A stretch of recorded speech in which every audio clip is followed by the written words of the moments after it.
una actitud voluntaria que va más allá del hecho simple de la subsistencia, del metabolismo, ¿cierto? Entonces esa es nuestra gran diferencia, que tenemos la capacidad de elaborar eso que llamamos pensamiento. Entonces nuestro sistema mental, anatómicamente reconocido como un sistema neurológico neuronal, es capaz precisamente de elaborar toda una mecánica y una conducta inteligente, una conducta capaz de ejercer una intervención entre nosotros y sobre el resto de los seres vivos. Y además que poseemos este órgano que no involuciona, sino a la vez sigue evolucionando. ¿Cuál es?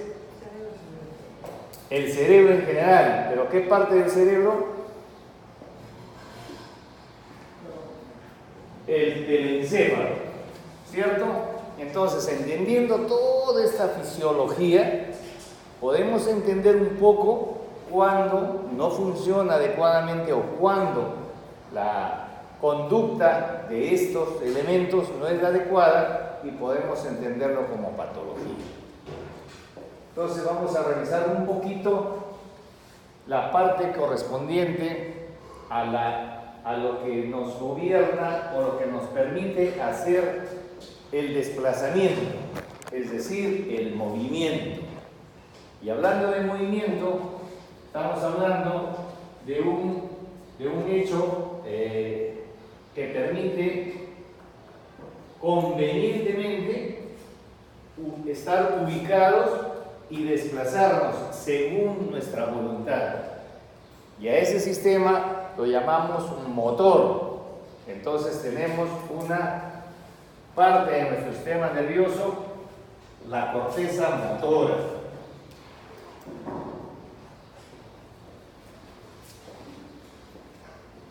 Entonces, la corteza motora comprende toda una serie de estructuras anatómicas que nos permiten precisamente ejecutar esa definición del hecho de lo que hablamos del pensamiento, y nos permite ejecutar todo un proceso de planificación, es decir, lo conveniente, de control de la acción y a la vez inhibición y ejecución de todos los hechos voluntarios.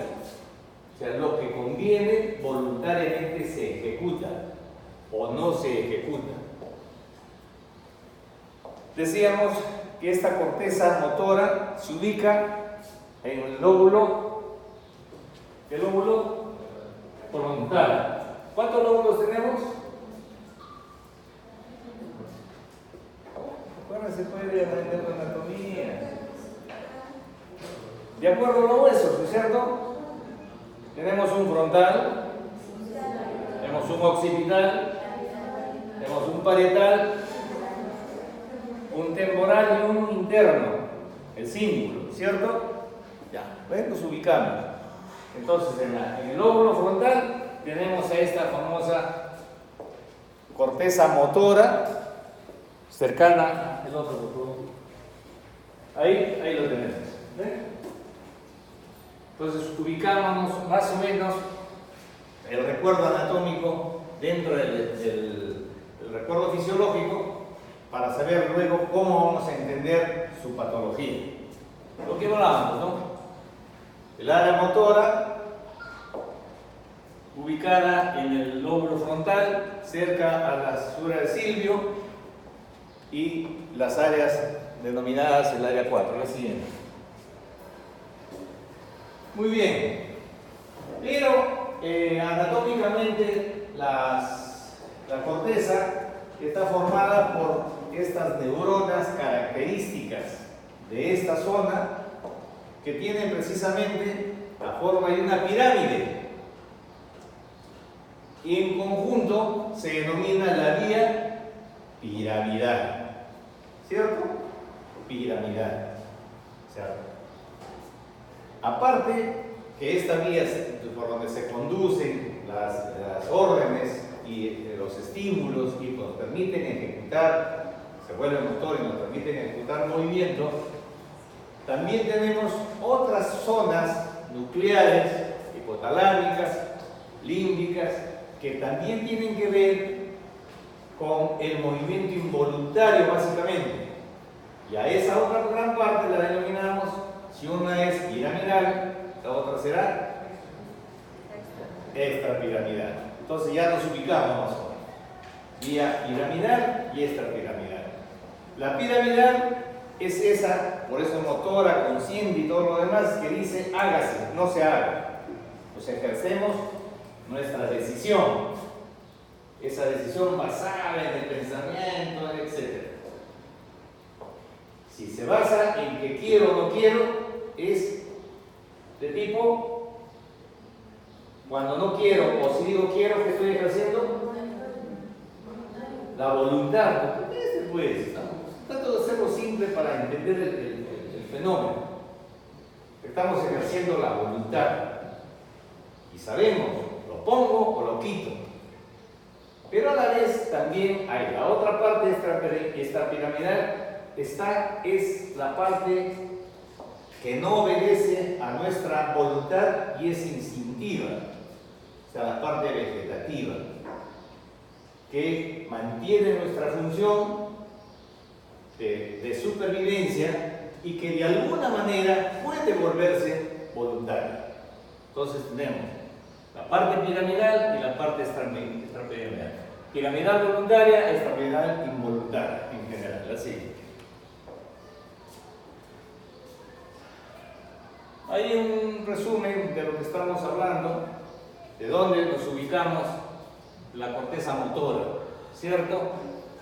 Y esta corteza motora tiene una característica, que desde la corteza que se establece la ubicación de la célula piramidal, que está en el soma, el cuerpo, a nivel corteza, extiende su axón por toda la parte blanca, sustancia blanca interna, atraviesa determinadas zonas características que la vamos a ver y la acción sigue avanzando hasta llegar a la médula espinal.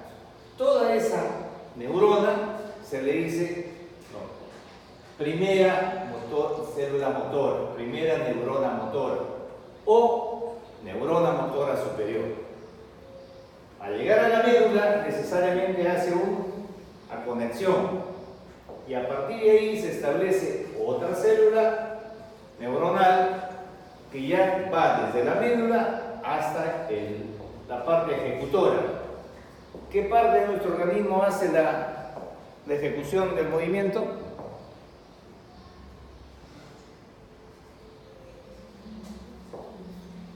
¿Cuáles son los organismos que hacen palanca?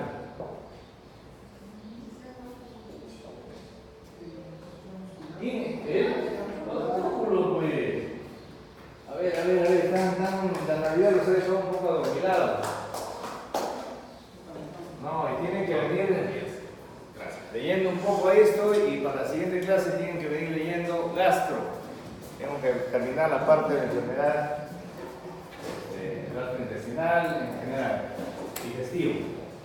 Pero bueno, hasta ahorita no estoy diciendo nada extraordinario. Entonces, de la médula espinal parte la otra neurona que tiene que ver con el movimiento y es la neurona motora inferior. Superior porque viene de los centros hasta, atraviesa núcleos y llega hasta la parte medular. En la parte medular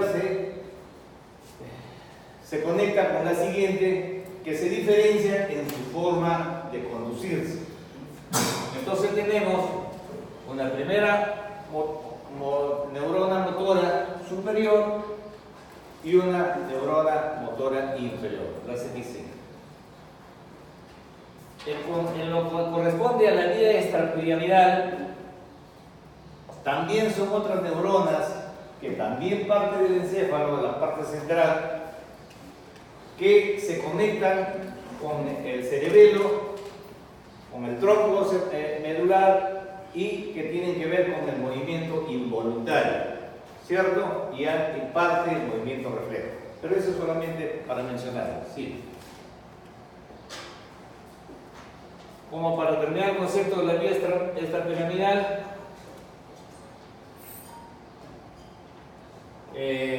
mientras voluntariamente nosotros ejecutamos un movimiento determinado, hay otra parte de nuestro organismo que está controlando el equilibrio, por ejemplo. El equilibrio que tiene que ver con el sistema óptico y el sistema visual, ¿cierto? Y eso no lo controlamos, ¿cierto? Entonces, también eso es parte de la vía extrapiramidal. Vía extrapiramidal, los movimientos asociados por los llamados involuntarios. Todos tenemos un tono muscular. ¿Qué es el tono muscular? Guardo. Tono de fiesta. Me voy al tono. ¿Te acuerdas? ¿Qué es el tono muscular? Una de las adaugo, perdón.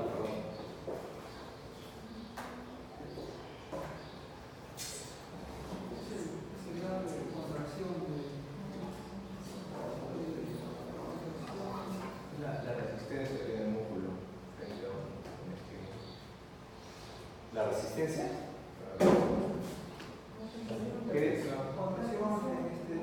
Es el estado de semicontracción, ¿cierto? En el cual se mantiene un músculo para poder establecer el equilibrio. El equilibrio, ya sea en la bipedestación o en la posición de cúbito, ¿cierto? Más aún en el sistema muscular del sistema vegetativo o involuntario. La siguiente. Para seguir recordando un poquito, cuando se altera esa vía, se hace presente, por ejemplo, la atetosis, las distonías, la corea, el balismo y el temblor. Son términos para que ahorita los tengan en mente y los recuerden nada más. Vía extrapiramidal. Hasta ahorita ahí nos olvidamos. Sigue. Muy bien. Entonces, cuando esta vía, cuando este sistema neuronal, que dice ahí nervioso, comienza a presentar alteraciones, hablamos de los trastornos de la vía motora o piramidal. ¿Cierto? Ya sabemos por qué es piramidal. La que sigue. Recordar un poquito nuevamente de dónde nace esta corteza, de dónde viene este sistema, dónde está ubicado. La área motora representada en el óvulo frontal, cercano al suresilvio, anatómicamente nada más. Pero lo importante aquí es este dibujo antiguo en donde esta central neuronal está reflejada la representación de toda la anatomía muscular, ¿cierto? Toda la anatomía muscular, desde la cabeza hasta los pies, teniendo mayor representación los sistemas musculares que tienen que ver con el movimiento fino. Mientras más fino es el movimiento, este es más elaborado. Por lo tanto, tiene mayor representatividad a nivel de la corteza. ¿Cierto? Eso es otro recuerdo que tienen que revisarlo, ¿no? Sí. Muy bien. Entonces, hay un recuerdo desde dónde nace la vía motora. Desde la corteza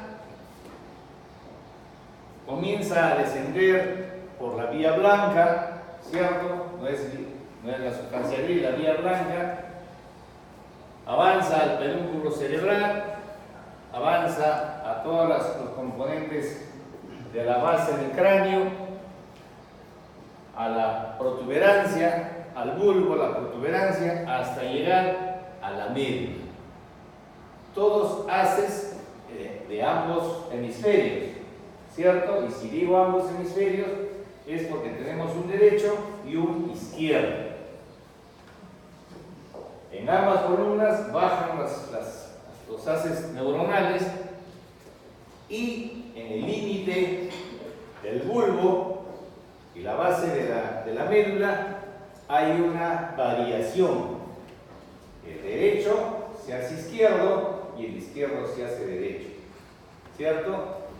Pero no todas, sino que algunas continúan, ¿cierto? Detalles para comprender después la fisiopatología. La siguiente. Igualmente, es otro dibujito un poquito más específico, desde la corteza hasta llegar a la médula. ¿Sigue?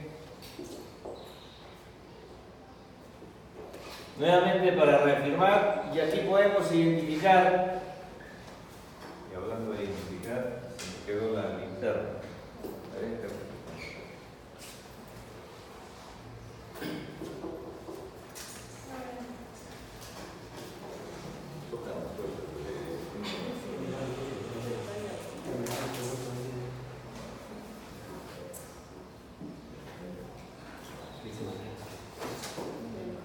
Bueno, vamos a hacer con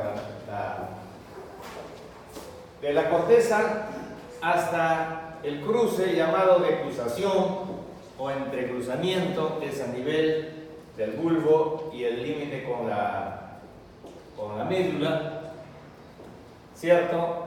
Aparece desde la corteza, vienen los haces neuronales y en la parte inferior del bulbo atraviesa, cruza, la decruzación, pero también hay fibras que continúan, ¿cierto? Detalle muy importante para entender posteriormente los cuadros patológicos. Primera neurona o neurona superior viene desde la corteza hasta la médula. Y de la médula hasta el músculo es la neurona motora inferior.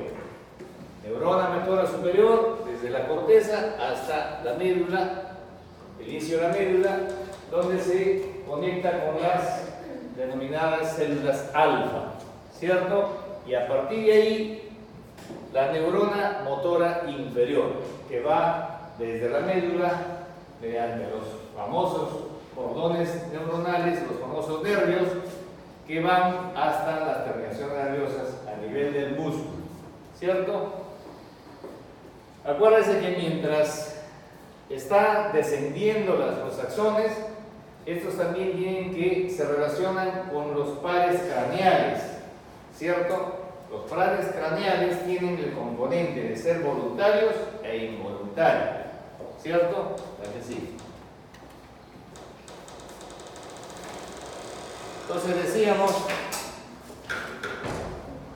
primera neurona y segunda neurona. La segunda neurona es a partir de la médula y la primera es hasta la médula. ¿Verdad que sí? Aquí un poquito para recordar esta vía piramidal, la vía piramidal y sus características, ¿cierto?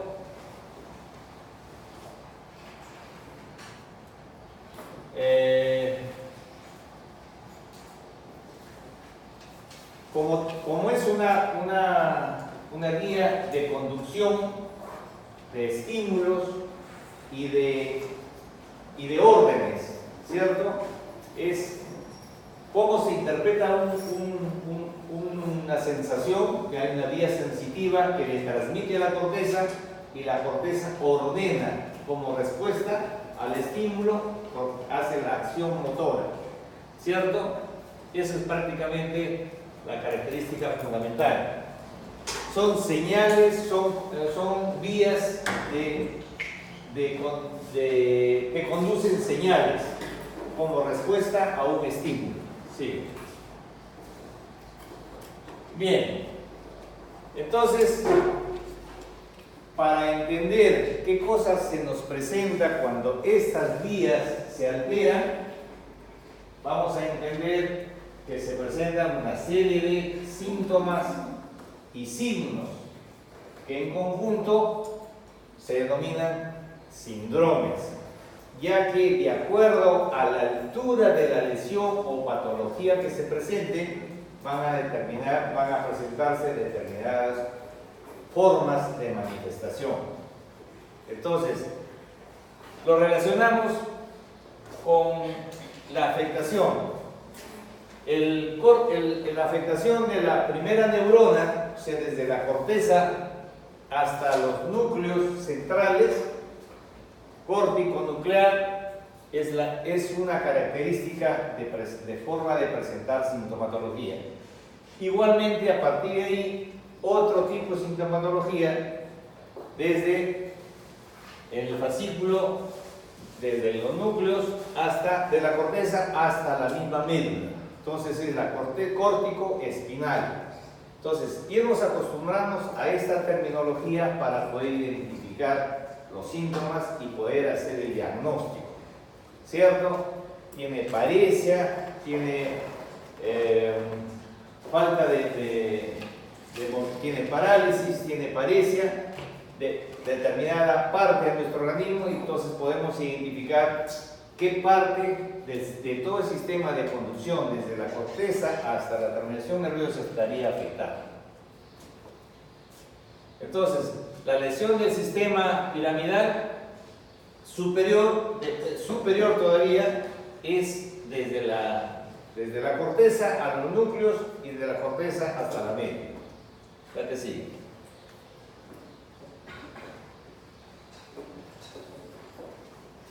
Como decía, dependiendo de la altura la altura de la afectación de la neurona, ya sea la neurona superior, que va desde la corteza hasta la médula, va a entenderse una sintomatología. Y desde la médula hasta la terminación nerviosa del músculo, otra sintomatología. Sí. Muy bien. ¿Y quiénes causan estas lesiones? Ya lo habíamos visto en la clase anterior. Las causas de estas lesiones derivadas en signos y que provocan signos tienen que ver algunos de tipo congénito. Hay una alteración en la formación embriológica, falta de desarrollo de las estructuras anatómicas, y las demás prácticamente son adquiridas. Y eso es lo que más nos va a conducir para poder entender.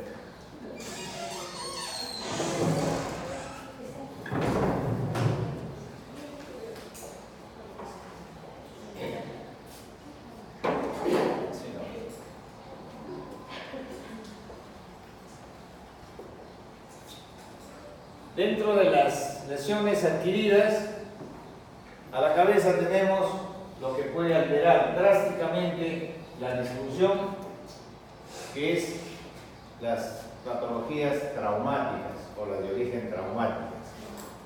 ¿Y quién es el que más se afecta? Son las lesiones traumáticas del cráneo, ¿cierto? Son traumatismos del cráneo. Asimismo, todos tenemos que nuestro sistema está caracterizado por un órgano que tiene dos elementos principales, que es el lugar de sostén del órgano y el estado de nutrición. Y el estado de nutrición está basado en el sistema vascular. Entonces, alteraciones de este sistema vascular, ya sea por falta de riego o por hemorragia, van a afectar las áreas neuronales correspondientes. Entonces tenemos lesiones vasculares, tenemos las hemorragias y tenemos la gran causa fundamental de alteraciones neurológicas es la hipertensión. Ya sabemos que el vaso sanguíneo conduce el elemento nutricional y de oxigenación a una determinada velocidad y a una determinada presión, ¿cierto?, de riego. Si esta presión es mayor, el riesgo de alteración del vaso que conduce es alto. Entonces tenemos como una de las grandes causas de patologías neuronales la hipertensión arterial. Hipertensión arterial. Y así por el estilo, tenemos malformaciones, tenemos taponamientos, ¿cierto? De los taponamientos van con las trombosis, las embolias, todo lo que puede afectar. Ya decíamos, el flujo de nutrición y oxigenación, cuanto el problema hemorrágico. ¿Verdad que sí? También los problemas tumorales, ¿no? Entonces, una de las características de la afectación de la neurona de primer orden o primera neurona, aquí antes de explicar esto, tenemos una función de esta primera neurona. La primera neurona necesariamente va a conectarse con la segunda neurona y va a depender de lo que dice la primera neurona, va a ejecutar la otra. Prácticamente, la acción de la segunda neurona se subordina a la primera. De tal forma que alguna lesión de la primera neurona puede provocar una falta de control de la segunda neurona. Entonces, según las características funcionales de cada una de ellas, se van a manifestar en la sintomatología. Entonces, por ejemplo, dentro de la alteración de la primera neurona, lo principal que se nota es una falta de movimiento. O sea, afectación de la primera neurona es parálisis, ¿cierto? Y es una parálisis espástica. ¿Qué significará eso? ¿Qué es espástica?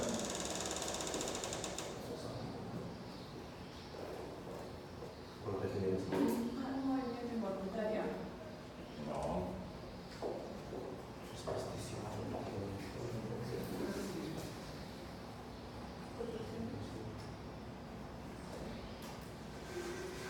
Hipertónica, hiperreflexiva,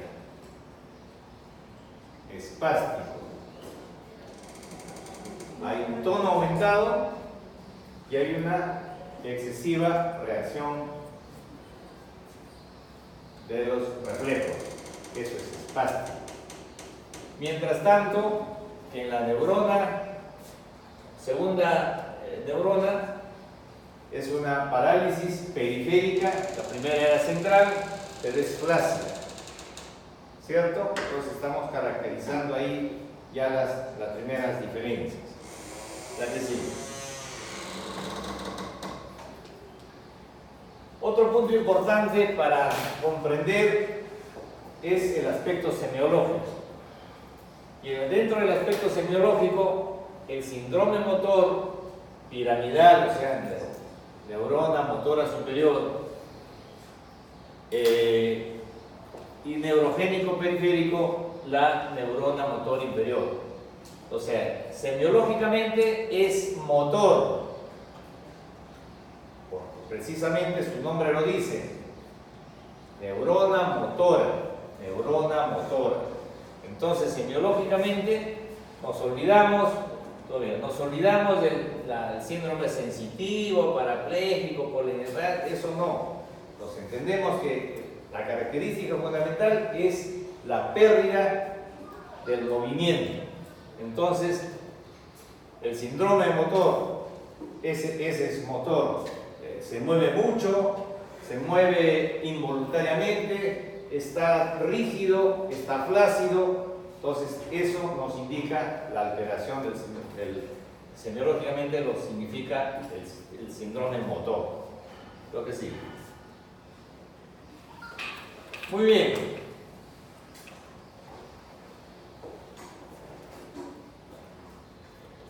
La lesión del sistema motor, síndrome de neurona motora superior o síndrome piramidal, ¿cierto? ¿Dónde está afectada? ¿Qué parte de nuestro organismo se afecta? Partiendo de la corteza cerebral, la cápsula interna, lo que conduce a la sustancia blanca, el tronco cerebral, o sea, el mesencéfalo y la protuberancia, el bulbo y hasta la médula. ¿Cierto? Eso es la neurona superior. Estoy repitiéndolo para que de tal forma lo interioricemos.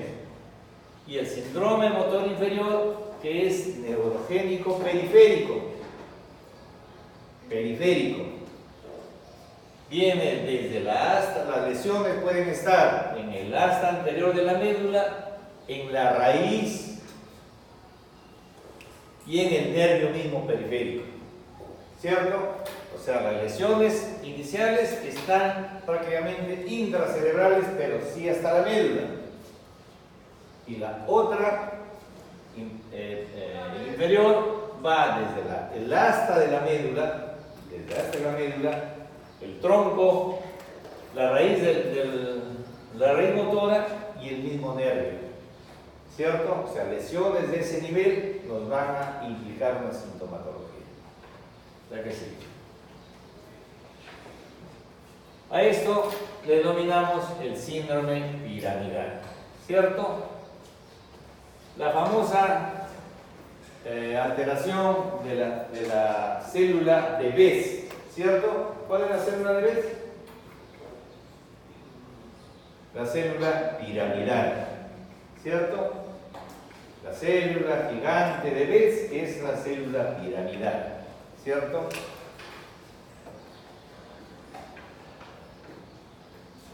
Nuevamente estamos ahí indicando el síndrome piramidal caracterizado por lesiones en la misma corteza, o sea, en la misma estructuración de la célula, del soma de la célula, que puede estar dado por diferentes causas, pero esa alteración está ahí.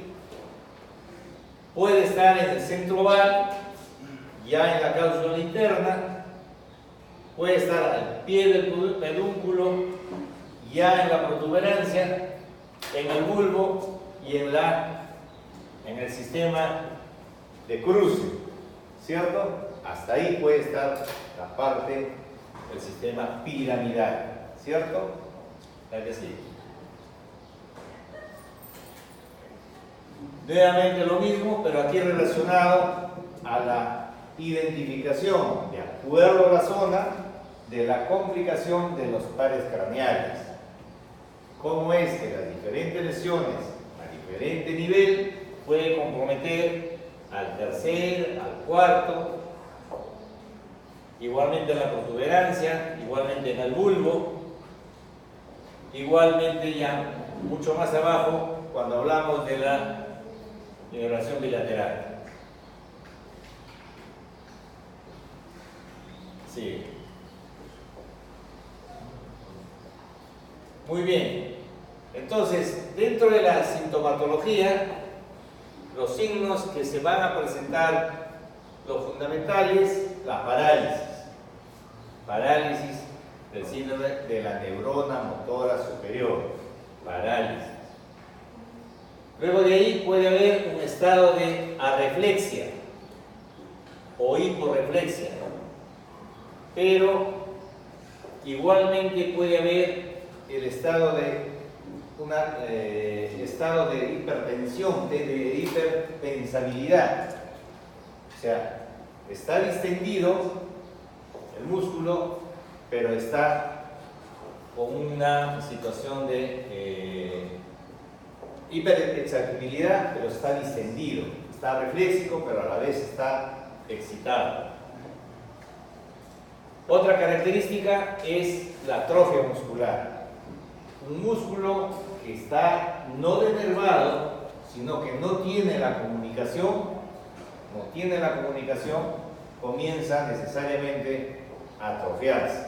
Entonces la atrofia del muscular está dado básicamente en las lesiones de tipo crónico, ¿cierto? Después de la fase aguda viene una atrofia muscular propiamente por la falta de uso, no por alteración del músculo, sino por pérdida de ese estado que estábamos hablando de tono, el tono muscular. Esa pérdida de tono se pierde y ese músculo no se usa.